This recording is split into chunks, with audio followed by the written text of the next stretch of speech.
El capítulo 14 nos habla hasta todo el capítulo 14 hasta el versículo 6 del capítulo 15 nos habla de los débiles en la fe. Acuérdense que esta carta, y debo repasarlo porque ya tenemos más de 2 meses estudiando esta carta y ha pasado ya mucho tiempo. Recuerden que la carta a los romanos está escrita a 2 públicos, a 2 auditorium de una misma iglesia. ¿Alguien podría decirme por qué yo digo que esto está escrito para 2 auditorios? Sí, pastor, porque está escrito para los gentiles y para los judíos. ¿Y gracias por tu participación? A ver si alguien alguien distinto a Zuleima puede contestar esta pregunta porque quiero que todos participen o la mayoría. Gracias, Zuleima. ¿Y qué unía a estos 2 auditorios? ¿Qué los unía? ¿En qué había similitud entre gentiles y judíos? ¿Qué hacía que fueran en común? ¿Qué los unía? ¿Qué los hacía comunes? A ver, ¿quién puede participar o quién quiere decir algo? Ya yo no puedo. Ahorita dame a ver si hay chance de otro. Yo sé que tú sabes, pero déjame ver si hay alguien más que me diga por qué eran gentiles y judíos, pero qué los unía.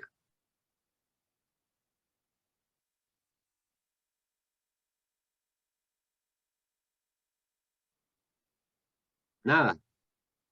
Nadie sabe. Bueno, dale, Zuleima, ¿qué los unía? Bueno, que los dos grupos habían aceptado a Jesucristo como el Mesías, como el Dios y Salvador. Muy bien. Eso creía yo que era. De hecho, por eso dice que la carta está escrita a los romanos.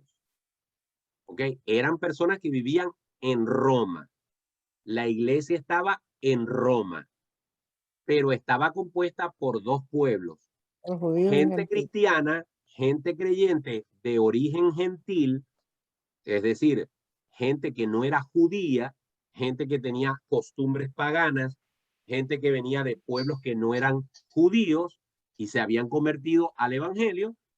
Y también en la iglesia de Roma habían judíos que se habían convertido al evangelio, pero que su trasfondo religioso, cultural, era totalmente distinto al del gentil, al punto de que ustedes deben recordar que siempre los judíos han visto a los gentiles como cerdos, como gente que está por debajo de ellos, ¿ok? Con los que no se pueden unir. Por lo menos hoy en día quizás por la modernidad eso se ha disipado un poco, pero judíos se casan con judíos y los judíos son muy celosos de su religión y de su nacionalidad y de su linaje. Entonces, había una iglesia conformada por 2 pueblos distintos. Convertidos, sí. Hermanos en Cristo, sí, pero con profundas diferenciaciones. Ahora, ellos estaban unidos por su fe en Cristo. ¿Y qué los diferenciaba? ¿Quién me puede aportar algo?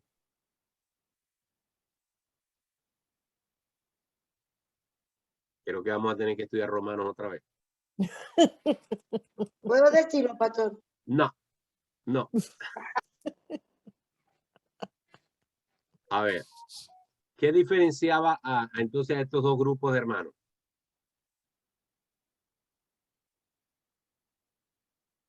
Gloria a Dios, se está conectando Liliana.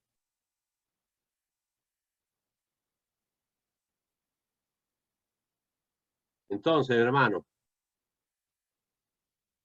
se los voy a confesar, me siento un poquito decepcionado. ¿Serán las prácticas de adoración? No. Yo no estuve, Está bien. No, está bien, pero no es la práctica. Es más, lo acabo de decir. Que unos son judíos y otros no. Eso sí, que unos son judíos y otros no. ¿Qué más? De hecho, de eso estuvimos hablando bastante al principio de la carta.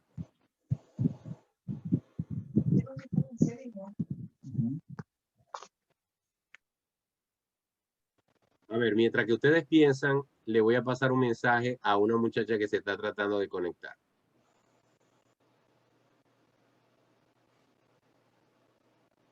Liliana, estoy viendo que te estás tratando de conectar, pero recuerda que cuando entres a la reunión de Zoom te va a salir un cuadrito, una cosita blanca que dice conectar vía internet. Tienes que darle ese cuadrito. Así que si escuchas esta nota de voz, salte de la reunión, vuelve a entrar y cuando te aparezca el cuadrito blanco, llamar por internet, ahí le das y entonces te vas a poder conectar. Pero creo que ya me estás escuchando. Liliana, estaba hablando contigo por WhatsApp. Si me estás escuchando, abre el micrófono para saber que me estás escuchando y me saludas ahí rapidito. Liliana. Bueno, no sé si me está escuchando. Ok, hermano. No lo vayan a tomar esto como un regaño. Pero de verdad que me preocupa que después que hayamos gastado o invertido tanto tiempo en estudiar la carta, ni siquiera podamos responder esto. ¿Ok? Estas eran dos comunidades que estaban unidas por la fe en Cristo Jesús. Pero vamos a hacer algo, vamos a darle la oportunidad a Zuleima. ¿Qué los separaba, Zuleima? Bueno, que los judíos, entre otras cosas, predicaban que tenían que ser circuncidados, porque ellos eran circuncidados, que tenían que guardar también eso para que fuera verdadera la salvación y todas las cosas que tenían en Cristo. Así es. Entonces lo separaba la circuncisión y la incircuncisión. Lo que los separaba era que los judíos querían imponerle a los gentiles que el evangelio, para que realmente fuera efectivo, verdadero, ellos como gentiles tenían que entrar por el aro de las costumbres y las celebraciones judías, lo cual, tanto en Romanos como en Gálatas, Pablo ataca fuertemente, porque cualquier persona que le suma, que le adiciona a la doctrina del evangelio, de la justificación en la fe y no en las obras, cualquiera que le suma algo a la fe en Cristo está pervirtiendo el evangelio. Palabra que usa clara y puntualmente Pablo en Gálatas. Muchos teólogos dicen que Gálatas es un resumen de Romanos, porque básicamente el problema era el mismo. Acuérdense que los primeros en convertirse a Cristo fueron judíos, ¿ok? Y esos judíos fueron esparcidos por distintas ciudades a través de los años.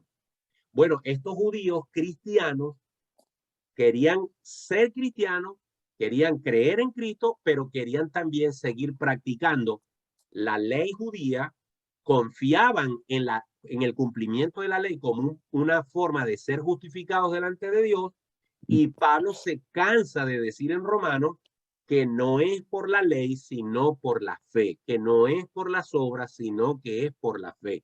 Y dedica todo un capítulo, en especial el capítulo 5 de Romanos, que comienza diciendo, justificados pues por la fe, tenemos paz para con Dios.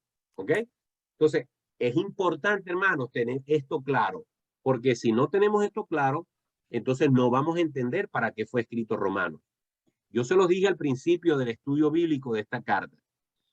No es casualidad que el Nuevo Testamento, que está compuesto por 27 libros, no es casualidad que los primeros 4 libros, ¿cuáles son? Los 4 evangelios. ¿Por qué? Porque los 4 evangelios, los primeros 3, que son Mateo, Marcos y Lucas, se llaman evangelios sinópticos. ¿Ok? ¿Por qué se le llama evangelios sinópticos? Porque los 3 evangelios son historias paralelas de lo que hizo Jesús sobre la tierra. Prácticamente son la misma historia contada en forma paralela, desde la perspectiva, por supuesto, de cada quien, con un énfasis en cada cosa. Pero son evangelios que resumen la vida de Jesús. Mientras que el evangelio de Juan, más que narrar la vida de Jesús, que lo hace, agrega otros componentes. Pero los 4 evangelios están de primerito. Luego viene el libro de los Hechos. ¿Por qué? porque el libro de los Hechos le da continuidad a lo que pasó después que Jesús ascendió a los cielos y qué pasó en los primeros años del Evangelio.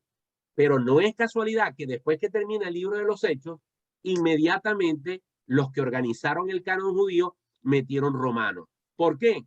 Porque Romanos es un documento, es una cátedra de teología, es una cátedra que explica en forma teológica el Evangelio de Jesucristo, que Dios es justo, que el hombre es pecador, que Dios hace un juicio justo, que que no podemos ser justificados por las obras, que no te puedes justificar por ser descendiente de Abraham, que eres justificado por medio de la fe, que somos reos del pecado, que tenemos una lucha entre nuestra carne y nuestro espíritu, que somos más que victoriosos en Cristo Jesús, que nadie nos podrá separar del amor de Dios, que todas las cosas a los que aman a Dios les ayudan a bien. Luego en el capítulo 9, capítulo 10 y capítulo 11 nos habla de la elección de Israel, lo cual da también base teológica para la elección soberana de Dios sobre los que se salvan, ¿verdad? Nos habla de que Israel va el remanente que Dios siempre ha tenido guardado en Israel, siempre va a ser salvo, no por ser israelita, sino porque es un remanente que va a creer en el Mesías como Señor y Salvador. Luego en el capítulo 12, el apóstol Pablo aborda lo que son los deberes cristianos. En el capítulo 13, que lo vimos la semana pasada, nos habla del sometimiento a las leyes y ahora vamos a abordar los últimos 3 capítulos, ¿verdad? Pero es muy importante, hermano, que entendamos por qué, a pesar de que la carta está dirigida al pueblo de Roma, sin embargo, esta iglesia de Roma estaba compuesta por 2 comunidades que mantenían, si no entendemos que son 2 comunidades batallando la una con la otra en muchos aspectos, no vamos a entender la carta. Es más, esa es la razón por la que teníamos que mencionar esto, porque si no recordamos eso, no entendemos por qué Pablo escribe el capítulo 14. ¿Ok? El capítulo 14 nos habla acerca de los débiles en la fe. Voy a ir leyendo porciones del capítulo y los voy a ir explicando. Gracias, Zuleima, por tu participación. Muy buena. Entonces, en el capítulo 14 voy a ir leyendo porciones y los voy a ir explicando brevemente porque realmente se explican por sí solos. Dice, recibid al débil en la fe, pero no para contender sobre opiniones, porque uno cree que se ha de comer de todo, otro que es débil come legumbres. El que come no menosprecia al que no come, y el que no come no juzgue al que come, porque Dios le ha recibido. ¿Por qué Pablo arranca esto hablando de comida? Porque en ese entonces, ¿verdad? Por lo que yo acabo de decir, habían cristianos que decían que comer cerdo era malo y habían cristianos que decían que comer cerdo no era malo. Los cristianos judíos trataban de mantener una dieta de la que venían acostumbrados en su religión judaica, en su religión judía, en sus preceptos judíos, en los preceptos de la ley, pero el gentil estaba acostumbrado a meterle a lo que sea. De hecho, las carnicerías de Roma estaban llenas de carne que habían sido de carne que se había extraído de la comida que se había sacrificado a los ídolos paganos. Luego, cuando esos animales eran matados, ¿verdad? Parte de su carne iba a dar a las carnicerías y a las pulperías de Roma. Entonces, esas 2 diferencias abismales en la dieta trajeron lucha dentro de la iglesia. Entonces, habían algunos que pretendían hacerse más espirituales porque no comían carne o porque no comían cerdo o porque no comían de las cosas sacrificadas a los ídolos, y otros decían, es que yo en mi corazón no estoy pensando si eso fue sacrificado a los ídolos o no, simplemente me quiero comer un bistec como los que le gusta a Carlos Conde. ¿Ok? Me quiero comer un buen bistecito y ay, ¿de dónde lo voy a comprar? Si en la carnicería, yo no me puedo poner a preguntar, ¿esta vaca la sacrificaron a los ídolos o no? Entonces, básicamente Pablo lo que está diciendo es cada quien tiene libertad de conciencia y no debemos juzgarnos por ese tipo de cosas. Versículo 4. ¿Tú quién eres que juzgas al criado ajeno? Para su propio Señor está en pie o cae, pero estará firme porque poderoso es el Señor para hacerle estar firme. Uno hace diferencia entre día y día y otro juzga iguales todos los días. Lo mismo. Aquí ya no solamente habla de comida, sino de fechas.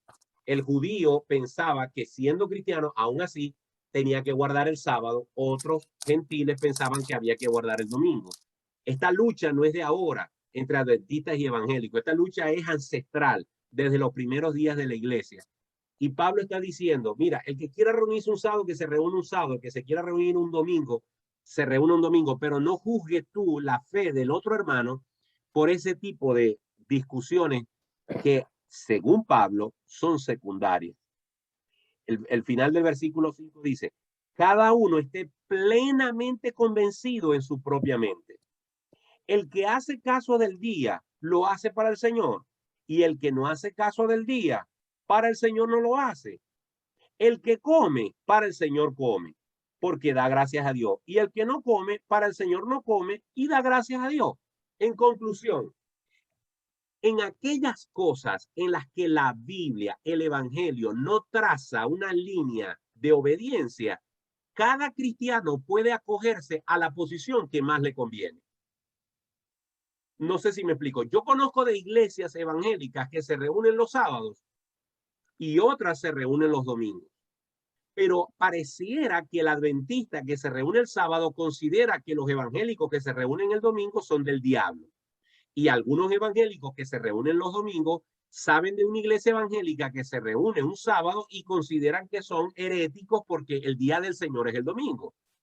Ese tipo de actitudes y de condenas por ese tipo de diferencia, Pablo está diciendo que solamente corresponde a personas que son débiles en la fe y que no entienden que la fe cristiana está basada en cosas más importantes, en cosas que tienen más basamento teológico que este tipo de percepciones y de subjetividad.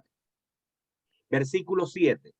Porque ninguno de nosotros vive para sí y ninguno muere para sí. Y aquí viene un versículo muy conocido entre nosotros. Pues si vivimos, para el Señor vivimos. Y si morimos, para el Señor morimos. Así pues, sea que vivamos o que muramos, del Señor somos. En todo caso, Pablo está llevando esto al extremo. Pablo está llevando esto al final de donde todo va a terminar. Tarde o temprano, nosotros vamos a tener que ser conducidos a la presencia del Señor. Todos nosotros, el que guarda el sábado, el que guarda el domingo, el que come cerdo, el que no come cerdo, el que come legumbres, el que come carne, todos los que nos juzgamos unos a otros por cosas tan triviales como esta, al fin y al cabo, si somos cristianos, vamos a ser conducidos delante del Señor. Y sea que vivamos o sea que muramos, somos del Señor. No nos hace más del Señor no comer cerdo o comerlo, no nos hace más del Señor guardar el sábado o el domingo. Versículo 9. Porque Cristo para esto murió y resucitó y volvió a vivir para ser Señor así de los muertos como de los que viven. Pero tú, dice Pablo, ¿por qué juzgas a tu hermano? O tú también, ¿por qué menosprecias a tu hermano? Porque todos compareceremos ante el tribunal de Cristo. Nos vamos a llevar una sorpresa porque los cristianos vamos a tener que comparecer al tribunal de Cristo. No es lo mismo comparecer al tribunal de Cristo que al juicio del gran trono blanco. Son dos cosas distintas. En el gran juicio del trono blanco, el Señor va a abrir los libros y los muertos, los que están en el infierno, ¿verdad? Las personas que se condenaron, se les va a leer la cartilla para que cuando pasen la eternidad separados de Dios para siempre, no digan que Dios los juzgó y los condenó porque a él le dio la gana, sino que como va a haber una eternidad, ¿verdad? A cada quien se le va a decir, tú estás condenado por esto y por esto. Y lo peor de todo es que le van a pasar la película de las veces que pudo haberse arrepentido y no lo hizo. Y eso va a ser todavía más amargo el infierno. Pero una cosa es el gran juicio del trono blanco para los impíos que van a ser juzgados y se les va a mostrar la razón por la que fueron condenados. Y otra cosa es el tribunal del Cristo del que nos habla aquí en el versículo 10. Recuerden que una cosa es la salvación, pero otra cosa va a ser las recompensas, las coronas, los regalos, los reconocimientos que el Señor le va a hacer a sus hijos en el cielo. Y voy a mencionar un solo versículo. En lo poco has sido fiel, en lo mucho te pondré.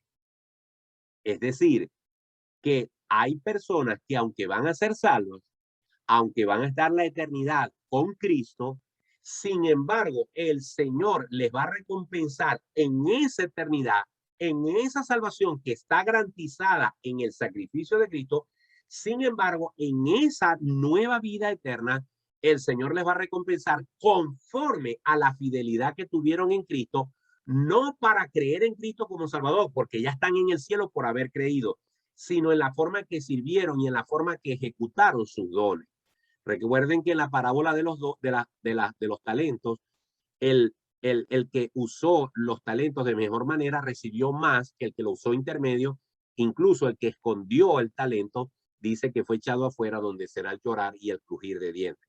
Entonces, en el tribunal de Cristo, el Señor nos va a premiar, pero creo que también nos va a dar unos ciertos cocorrones por haber perdido tiempo en discusiones estériles sobre qué se comía o no se comía, o sobre cosas que no tienen mayor peso para el evangelio. Por eso es que el versículo 1 del capítulo 14 dice: recibid al débil en la fe, pero no para contender sobre opiniones. Porque una cosa son las bases del evangelio, las bases bíblicas, lo que tiene fundamento en la palabra de Dios, y otra cosa es, no, porque yo opino esto, porque yo creo esto, porque yo creo esto. Cuando usted ve a un pastor, cuando usted ve a alguien que habla más de lo que él opina, de lo que la Biblia dice, tenga cuidado con eso. Eso no quiere decir que un pastor no pueda tener una opinión. De hecho, yo muchas veces aquí he dicho, esto es lo que pienso yo, Martín Portillo, cédula de identidad número tal, porque he hecho mis paréntesis para ello. Pero es la excepción. Lo normal, lo correcto es que cuando yo fije una posición teológica, no lo haga sobre lo que yo creo, sobre lo que yo opino, sino sobre lo que dice el texto bíblico. Versículo 11. Porque escrito está: vivo yo, dice el Señor, que ante mí se doblará toda rodilla y toda lengua confesará a Dios. De manera que cada uno de nosotros dará a Dios cuenta de sí. Mi amado hermano, por más que te mortifique, por más que te preocupe, por más que te inquiete la actitud de tu hermanito que tienes al lado, porque baila, porque se toma una cervecita, porque no fue el domingo para la iglesia, porque no usa la Biblia física, sino que usa el celular, porque se pone pantalones, porque se hizo las mechas, porque se puso un zarcillo, porque se puso tatuaje, porque, en fin, por cualquiera de esas cosas, y tú eso a ti te incomoda y vives más preocupado por el comportamiento del que está al lado, acuérdate de este versículo. De manera que cada uno de nosotros dará a Dios cuenta de sí. El Señor te va a, en ese tribunal de Cristo, Él te va a premiar o te va a dar tu jaloncito de oreja por lo que hayas hecho tú, no por lo que haya hecho tu hermano, lo que haya hecho prójimo. Versículo 13. Así que ya no nos juzguemos más los unos a los otros, sino más bien decidid no poner tropiezo u ocasión de caer al hermano.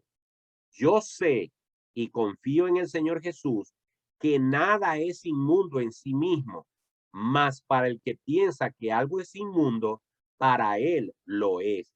Pero si por causa de la comida tu hermano es contristado, ya no andas conforme al amor.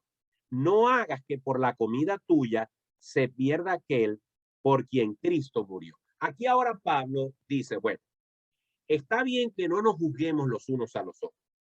De hecho, ahí Pablo lo reafirma. Así que, versículo 13, ya no nos juzguemos más los unos a los otros. Ya basta de discusiones tontas sobre eso. Pero Pablo, a partir del versículo 15, dice, pero si por causa de la comida tu hermano es contristado, ya no andas conforme al amor. no hagas que por la comida tuya se pierda aquel por quien Cristo murió. ¿Qué quiere decir esto? Que si yo soy un cristiano maduro, no me gusta usar esa palabra y ustedes saben por qué, pero no hay un sinónimo que yo pueda usar ahorita. Si yo soy un cristiano maduro, si soy un cristiano que estoy fiel, que conozco, que estoy firme en las cosas del Señor. Y para mí, tomarme una cervecita no es malo, ¿ok? Tómatela. La Biblia lo que expresa que no se debe hacer es no os embriaguéis con vino en lo cual hay disolución. La Biblia dice que los borrachos no entrarán en el reino de los cielos. Pero yo creo que nadie, por tomarse una cervecita, por tomarse un brandy, por tomarse un coñac, por tomarse un whisky o por tomarse cualquier bebida alcohólica o una copita de vino, yo no creo que nadie se vaya a embriagar. ¿Ok? Hey, ojo, por si acaso, soy enemigo del licor. Martín Portillo es enemigo del licor. Pero a mis 53 años, ya yo no me escandalizo como cuando tenía 25 e iba a la casa de algunos hermanos en Cristo con los que yo tenía confianza, les preguntaba que si podía tomar agua, iba hasta la nevera y cuando abría la nevera veía que habían 4 cervezas regionales o 4 cervezas polar en la... Y yo me escandalizaba y decía, va, pues, y este es hijo del pastor y tiene 4 cervezas y tal. Y yo no dormí esa noche pensando en que el hermano del pastor tenía 4 cervezas en la nevera. ¿Ok? Ya yo no me escandalizo con eso. ¿Por qué? Porque entendí que los latinos nos tomamos un café negro junto con levantarnos todos. Los cubanos les encanta el café a las 2 de la tarde. Dígalo ahí, Carlos Conde. El café cubano o Eva, un shot de café cubano a las 2 de la tarde, eso es una fija. ¿Ok? Eso es una fija.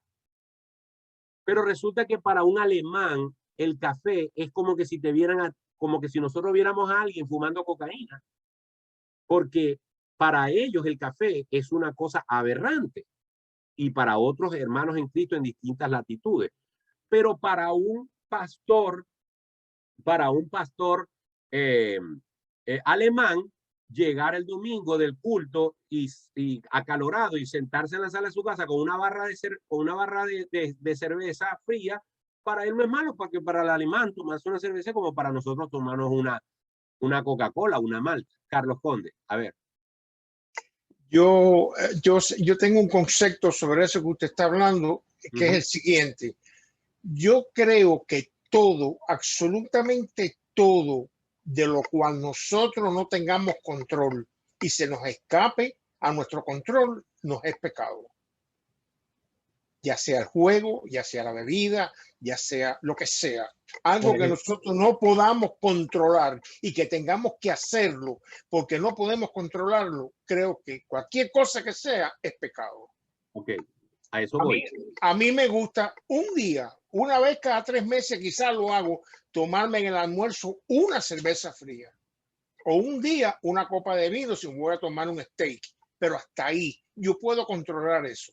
Hay quien cuando se toma una se le calienta el pico, como se dice en Cuba, y ya no lo puede aguantar y tiene que seguir. Okay, gracias, Carlos.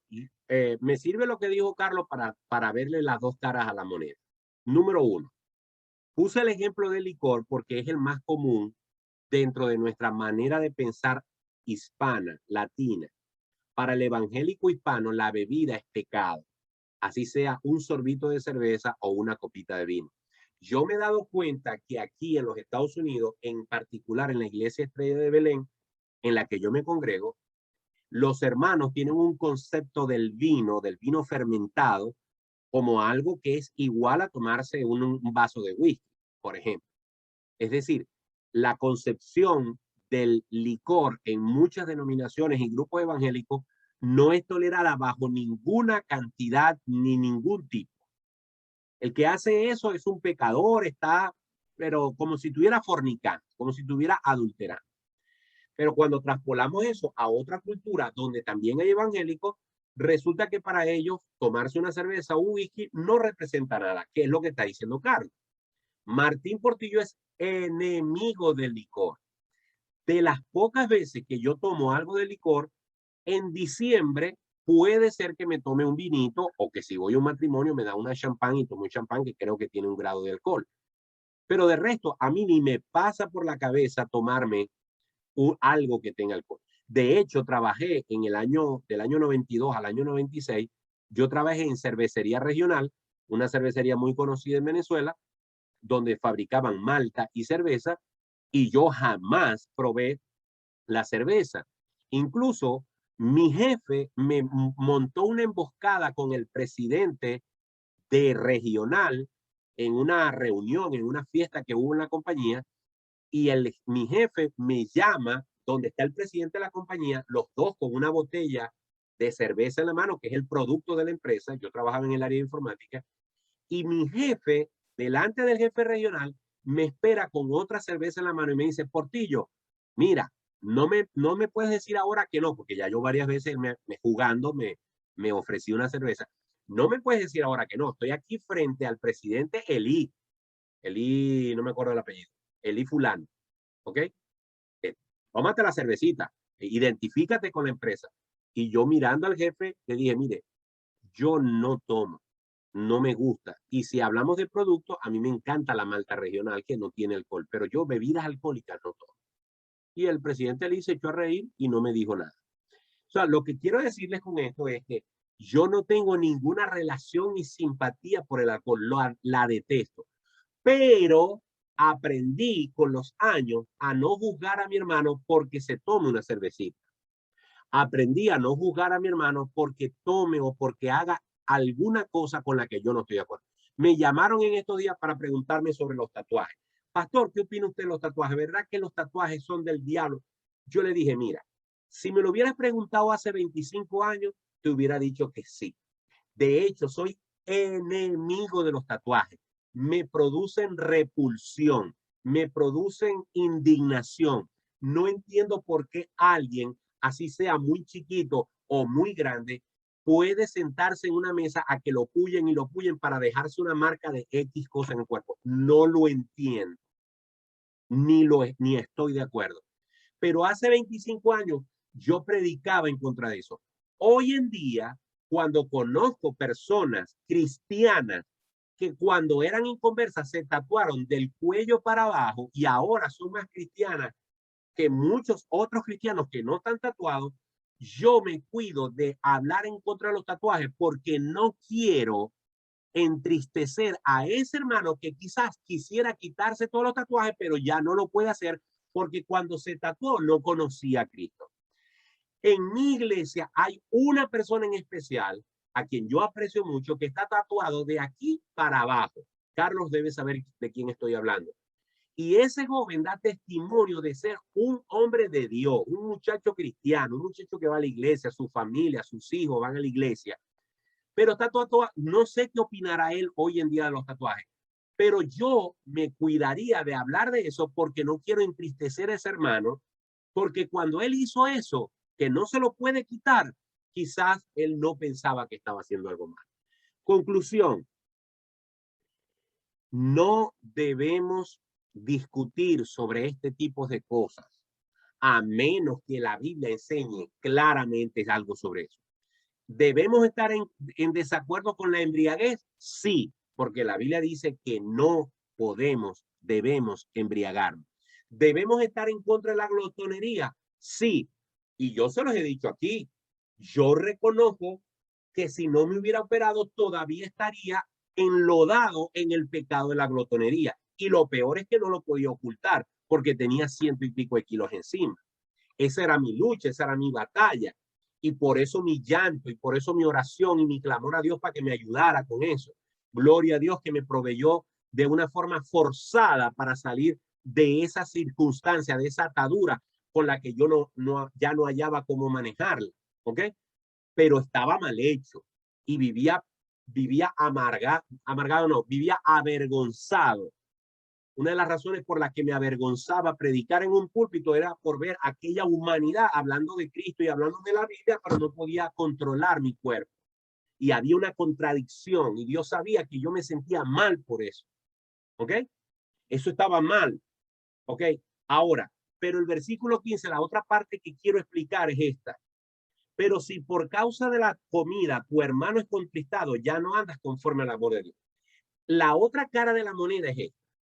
Si para mí tomar cerveza no es malo, pero para mi hermano sí es malo, si yo soy un cristiano maduro en Cristo, yo voy a evitar tomar cerveza delante de ese hermano para no hacerlo pecar. Si para mí no es malo bailar, Martín Portillo es enemigo del baile, 100%. Tanto así que cuando mi hija de 15 años, Emperatriz, ¿verdad? Se cumplió los 15 años, yo no bailé los 15, no hubo baile de 15 años, porque en ese entonces, hace 11, 12 años atrás, yo tenía aquí metido en la cabeza que un cristiano bajo ninguna circunstancia podía bailar.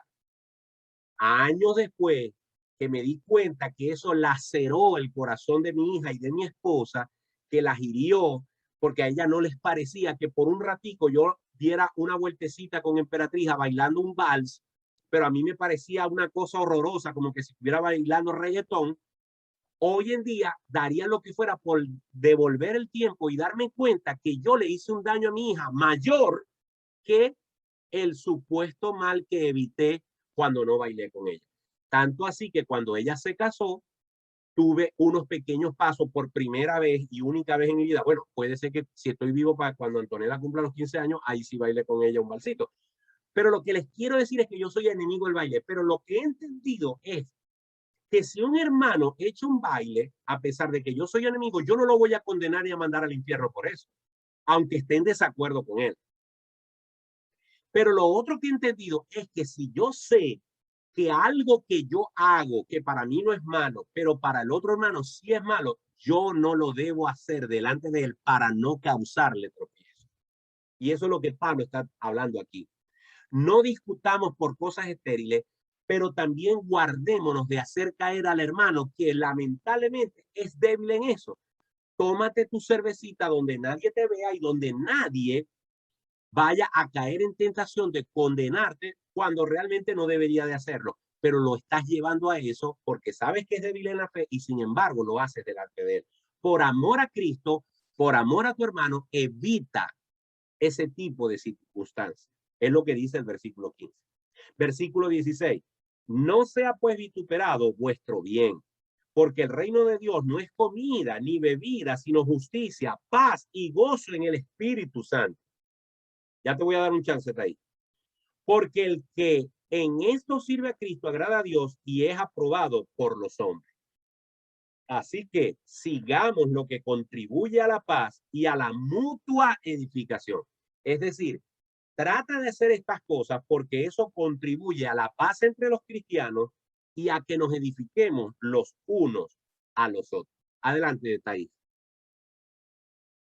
Tienes que abrir tu micrófono. Sí, pero hay algo, ¿no, Martín? Que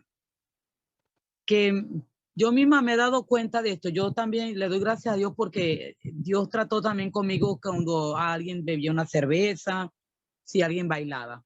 Pero entonces hay esto, que si, como dice aquí, por causa de la comida tu hermano es contristado, pero es que hay hermanos que todos los ofenden. Entonces imagínate, no vamos a hacer nada por así decirlo, es que todos los ofenden. Por eso la Biblia dice, en cuanto dependa de vosotros, estad en paz con todos los hombres. Cuando Pablo da este tipo de instrucciones, no está diciendo que entonces nos encerremos en nuestra casa y no hagamos nada, porque si vamos a estar pendientes, en cuanto dependa de nosotros. Mira, ya te doy un chance, José. Gracias por querer participar. Ya, lo que quiero decir es esto. Dios conoce el corazón. Ya. Y parece por lo que estamos viendo en el contexto, que esto, por eso fue que expliqué lo de judíos y gentiles. Parece que había un pique entre unos y otros. Entonces, a veces lo que Pablo está diciendo es, si te estás tomando la cervecita para que el otro se moleste, chico, no te la tomes. Sí. Y lo que estás tratando es de hacer caer al otro, no lo hagas. Evítatelo. No, es que tengo muchas palabras, yo me quiero tomar una cerveza. Hermano, pero si te queréis tomar algo refrescante, tomate otra cosa para que no hagáis caer al hermano. No busquéis ocasión para que estas discusiones estúpidas se presenten. Ya. Y no hacer caer al hermano. Adelante, José. Pastor, dos cositas. Dígame. La primera, en relación a los tatuajes, porque no me quedó claro, ¿no? A mí me gustan los tatuajes.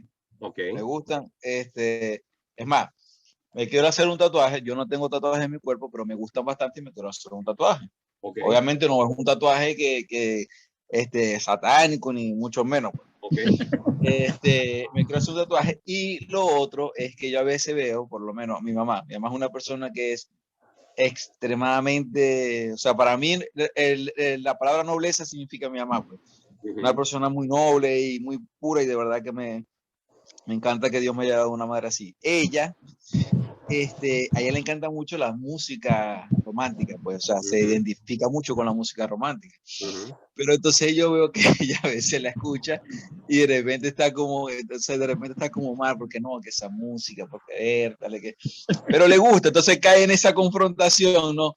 Con la música. Yo le digo, pero si te gusta una música o algo, yo le digo eso, pues no sé si estará bien, pero yo le digo, si te gusta, o sea, escucharla con placer, escucharla bien, pero no con remordimiento, porque entonces imagínate, no la disfrutáis, pues, ni la disfrutáis vos, ni nada, pues. O sea, si te gusta una música porque te gusta, porque la letra, porque es romántica, porque es bonita, porque manifiesta amor o manifiesta algún sentimiento que te identificáis con él, o sea, disfrutarla, pues. Bueno, con respecto a los tatuajes, no es el objetivo de esta clase darte una explicación de los tatuajes, ¿ok? Ya te doy un chance, Carlos. Hace años yo era mucho más cerrado de mente con respecto a eso. Mi opinión personal, pero no te puedo, me explico, yo te pudiera buscar algunos pasajes de la Biblia donde dice que no te harás marcas sobre la piel, ni por los muertos. Una vez, cuando yo usé este versículo, alguien me dijo, ajá, y las hermanas que se mandan a hacer la ceja permanente.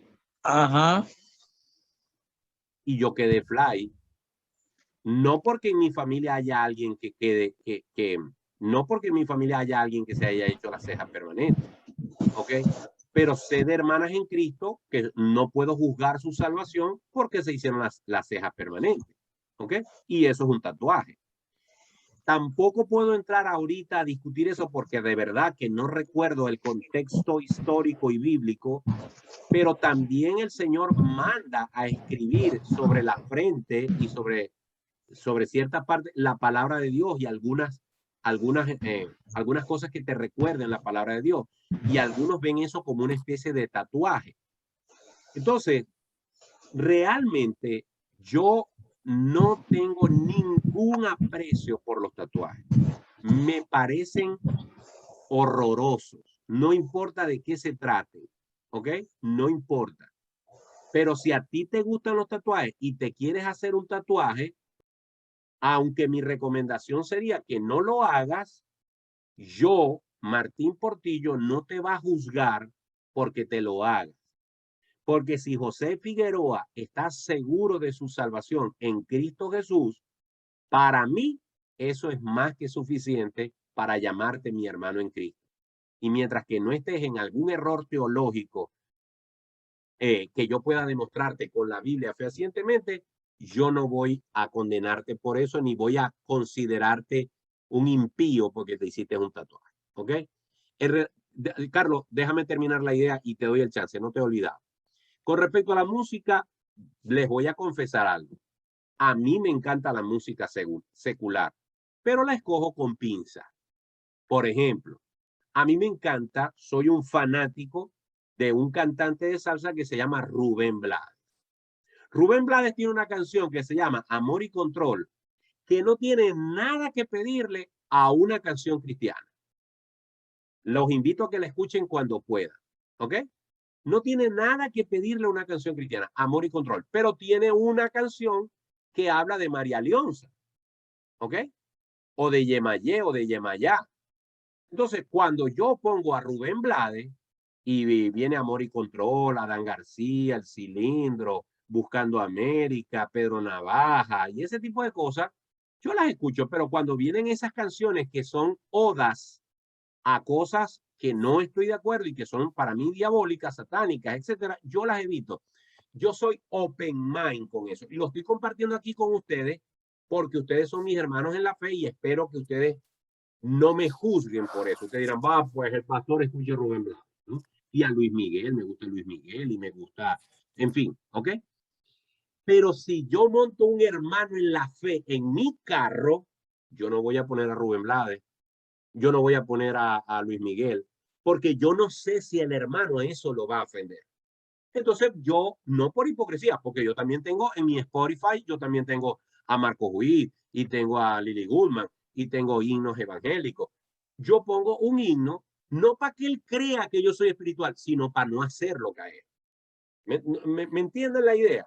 Ahora sí, Carlos. No, una opinión bien rápida que yo quería decirle al hermano Figueroa. El problema del tatuaje, no, porque es que la Biblia no dice nunca nada por gusto, siempre tiene un propósito y un objetivo. El problema del tatuaje yo no lo veo desde el punto de vista del dibujo, sino que esa tinta que tú te estás inoculando en la piel va a pasar a tu torrente sanguíneo y eso te puede causar una intoxicación, te puede causar problemas. Y la Biblia sí es muy clara en decir que nuestro cuerpo es el templo del Espíritu Santo. Es la única cosa que sí sería bueno que tú analizaras hasta hacerte el tatuaje. Eso era todo. Bueno, no quisiera, ajá, perdón, ya te doy chance, Reinela. No quisiera que esto se vaya por el carril del tatuaje, ¿ok? Ya José expresó su opinión, ya yo le di la mía, Carlos le dio la suya. Me gustaría pasar al siguiente punto. Adelante, Reinela.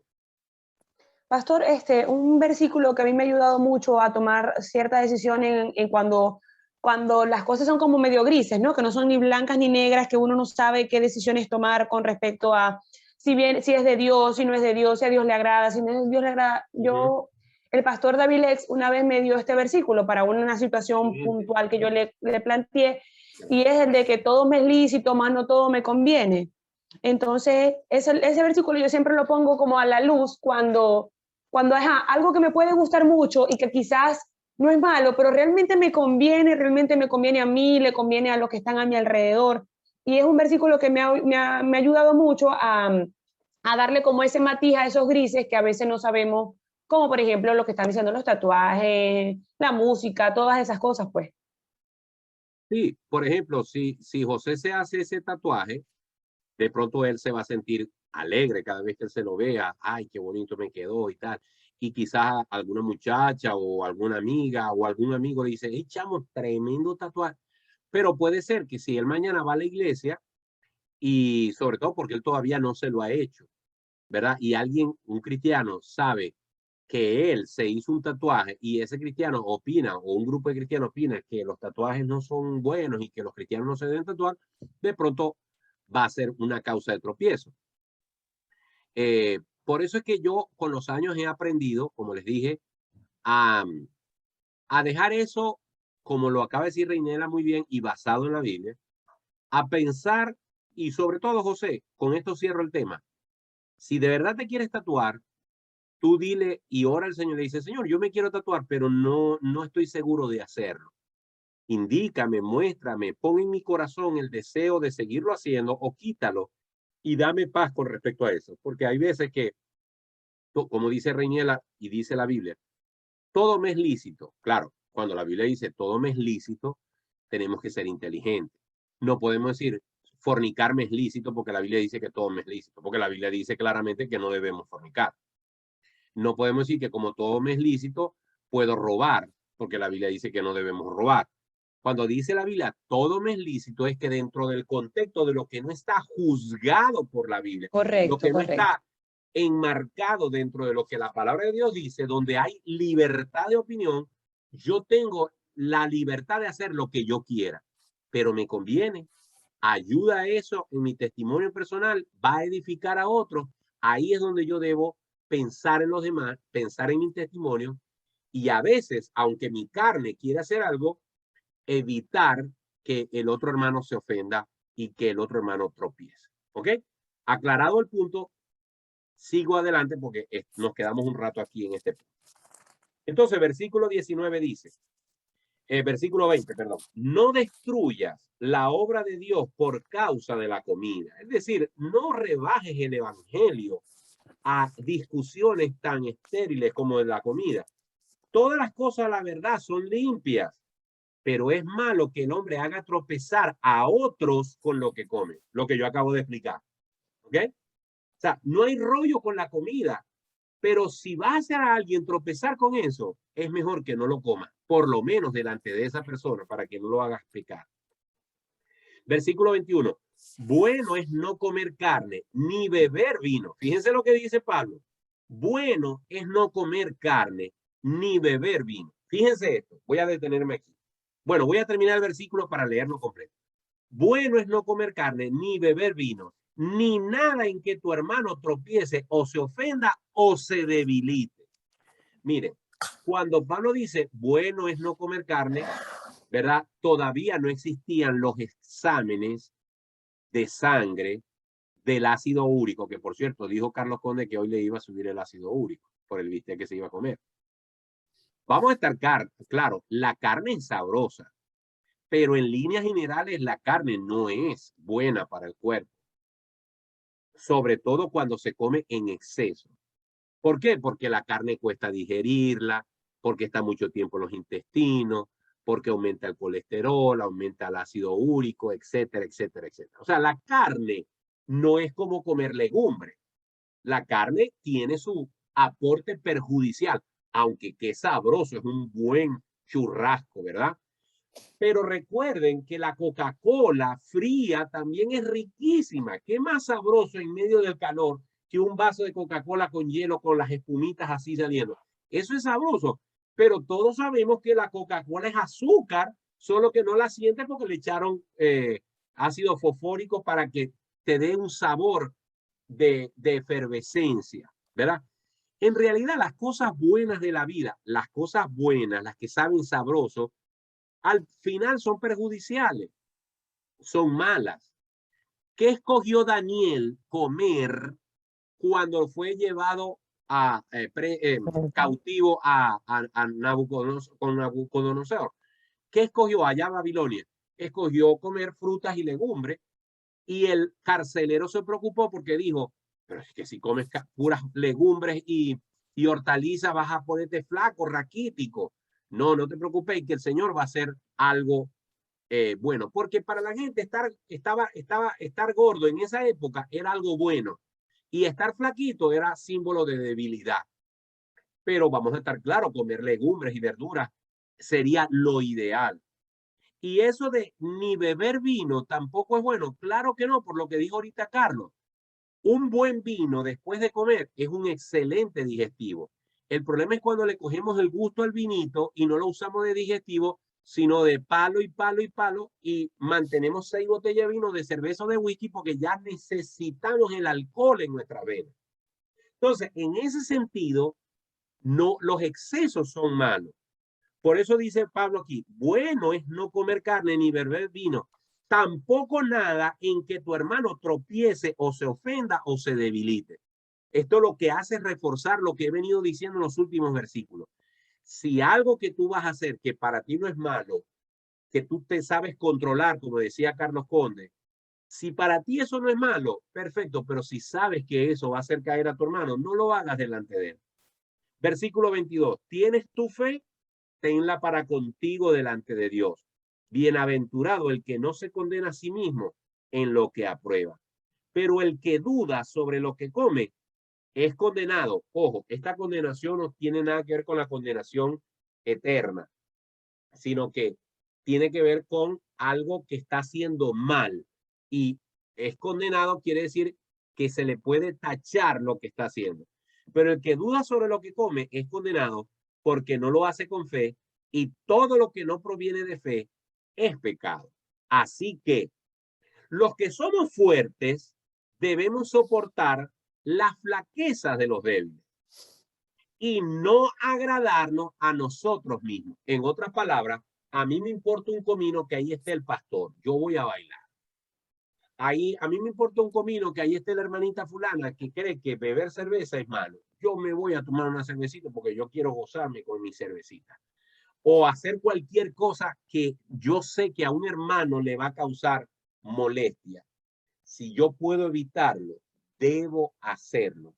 ¿Por qué? Porque con eso estoy demostrando que soy una persona fuerte en la fe, que no pienso solamente en complacerme a mí mismo, sino en ministrar a los demás.